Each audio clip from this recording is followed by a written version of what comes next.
Selanjutnya, Bapak Ibu sekalian, kita ingin mendengarkan mengenai informasi seputar immediate outcome. Jadi tadi sudah kalau kami intip begitu ya Bapak Ibu di kolom YouTube itu sudah ada pertanyaan seputar immediate outcome. Nah, hal ini tentunya akan dijawab langsung oleh Bapak Fathur Rahman PhD selaku Koordinator Sinkronisasi Kebijakan dan Perencanaan Transfer Daerah. Halo, selamat siang Pak Fathur Rahman. Selamat siang, Mbak Ipa. Ya, Saya mulai Pak Ipa ya. Siap. Maaf Pak Ipa, saya nggak bisa pantun Pak Ipa.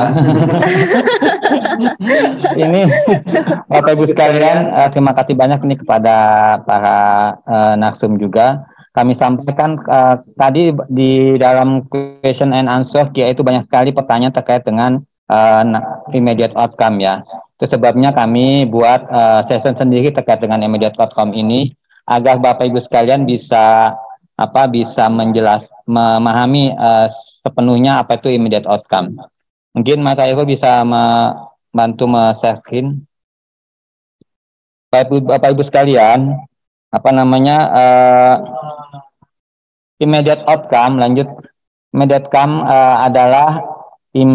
adalah pengukuran impact jangka menengah ya, jangka pendek ya. Jadi Bapak Ibu sekalian, kita tahu bersama ada rangka monitoring dan evaluasi. Yang pertama adalah di monitoring kita memberikan input sumber daya yang diperlukan untuk melakukan suatu kegiatan atau program. Jadi inputnya itu adalah alokasi DAK PC. Kemudian kita melakukan proses terkait dengan aktivitas-aktivitasnya dan kemudian output. Output adalah layanan sebuah hasil aktivitas. Artinya outputnya tadi adalah ruang kelas dan sebagainya. Bertambahnya ruang kelas, bertambahnya laboratorium, perpustakaan sebagainya. Kemudian ada yang namanya outcome.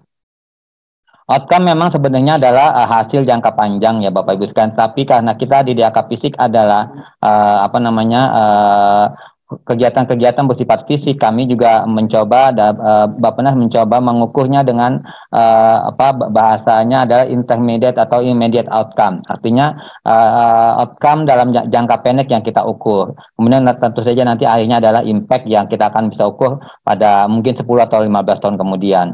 Artinya bahwa Bapak Ibu sekalian, immediate outcome ini atau kita sebut IO ini adalah outcome jangka pendek yang kita coba lihat. Nah, lanjut.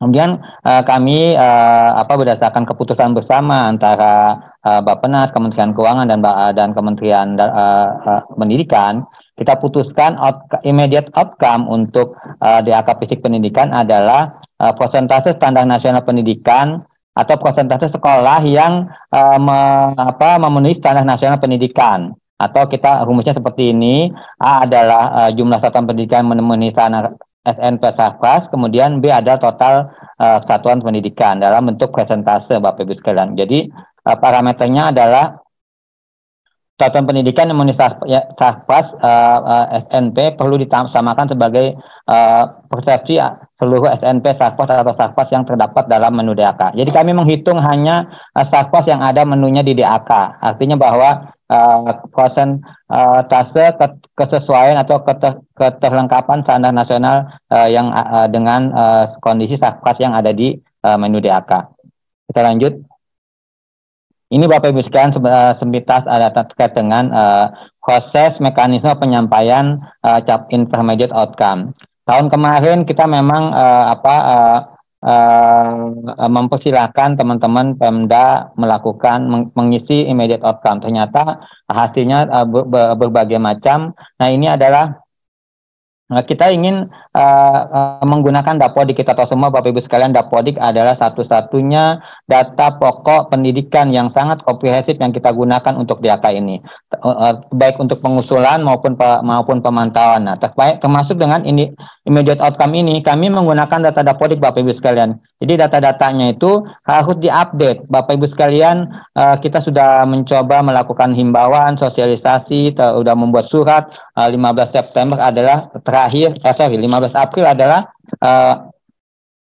Ini terakhir, waktu terakhir kita mengupdate Dapodik untuk pengusulan 2024. Tetapi untuk penghitungan immediate outcome, kita masih tetap membuka, Bapak Ibu sekalian, silakan mengupdate data-data Dapodiknya agar bisa menjadi bagian dari penghitungan data immediate outcome, Bapak Ibu sekalian. Ketersediaan ini kita sampaikan, Pemda melakukan instruksi kepada sekolah melakukan updating data sepanjang tahun. Kemudian update ketersediaan data sarana prasarana kondisi pasnya oleh sekolah, kemudian juga masuk ke dalam Dapodik, kemudian diverifikasi oleh Pemda terkait dengan keakurasian dan keterisian dari masing-masing data itu. Kemudian itu data-data itu kita jadikan sebagai dasar kita mengambil menghitung immediate outcome atau IO, Bapak Ibu sekalian. Artinya bahwa immediate outcome yang kita hitung di tahun 2024 ini adalah hasil dari updating kita ataupun intervensi kita sampai dengan tahun 2022. Begitu Bapak Ibu sekalian. Kita lanjutkan. Ini timeline-nya Bapak Ibu sekalian, timeline-nya kita tahu semua sampai dengan 21 Juni itu adalah input laporan dalam aplikasi KL atau Krisna. Kami sudah bekerjasama dengan tim Krisna. Kami akan mengirimkan data-data immediate outcome yang sudah ada di Dapodik itu kepada aplikasi Krisna. Sedang dilakukan oleh tim Krisna dan tim Dapodik antara tanggal 21 tanggal 27 Juni Bapak Ibu sekalian. Jadi jangan khawatir Bapak Ibu sekalian, immediate outcome dari Bapak Ibu sekalian akan terisi.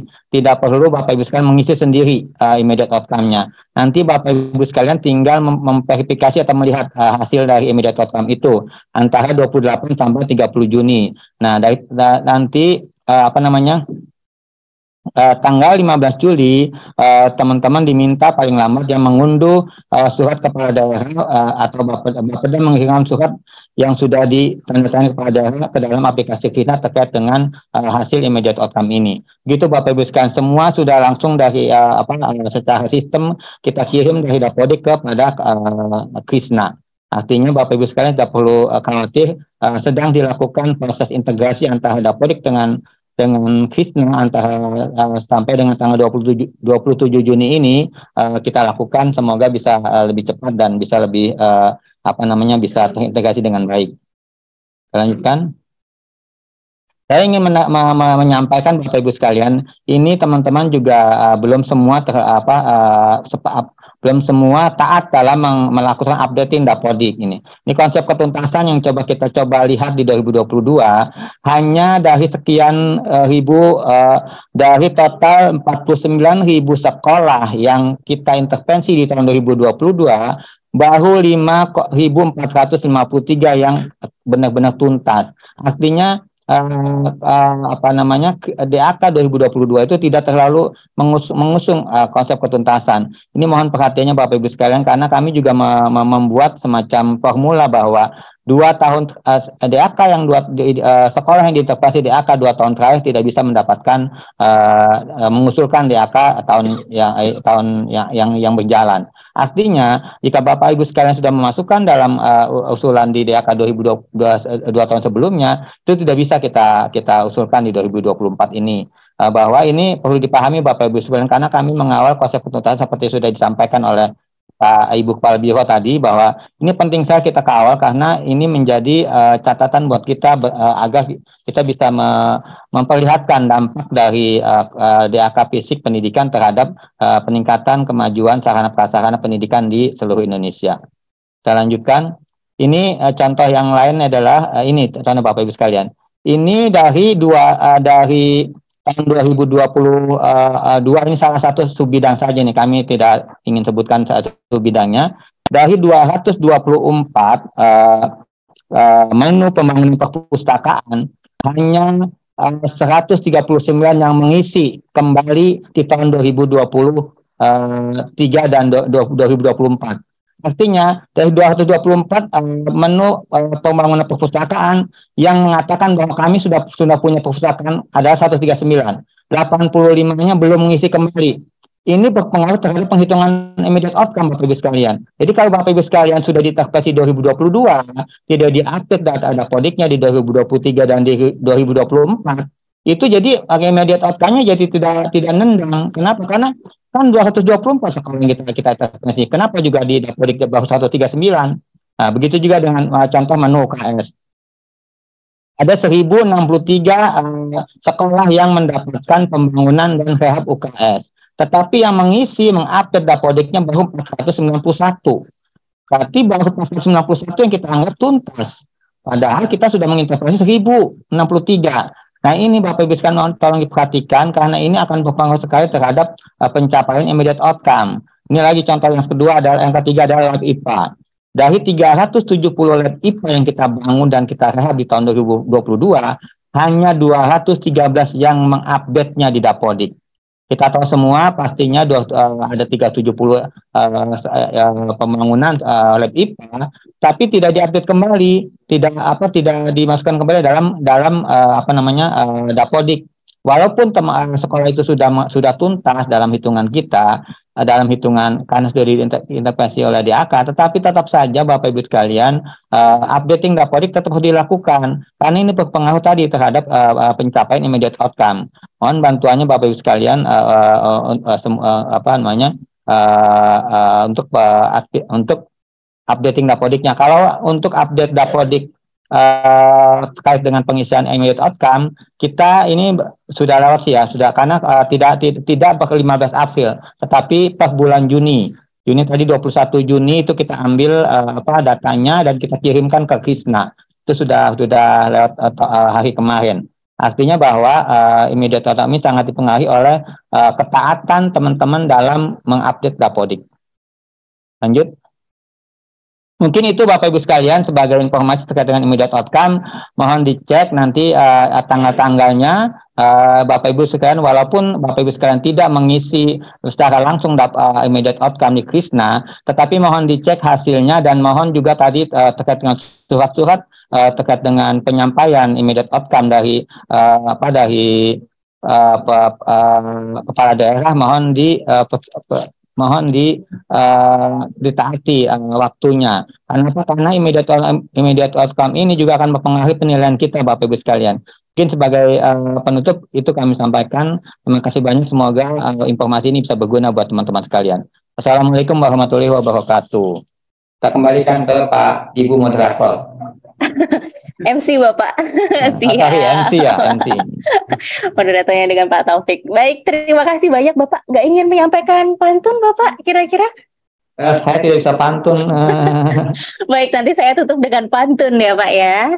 Terima kasih banyak Pak Fatur atas informasinya seputar immediate outcome tadi. Semoga bisa menjawab pertanyaan Bapak Ibu sekalian tadi, terutama Bapak Ibu yang ada di YouTube mengenai immediate outcome.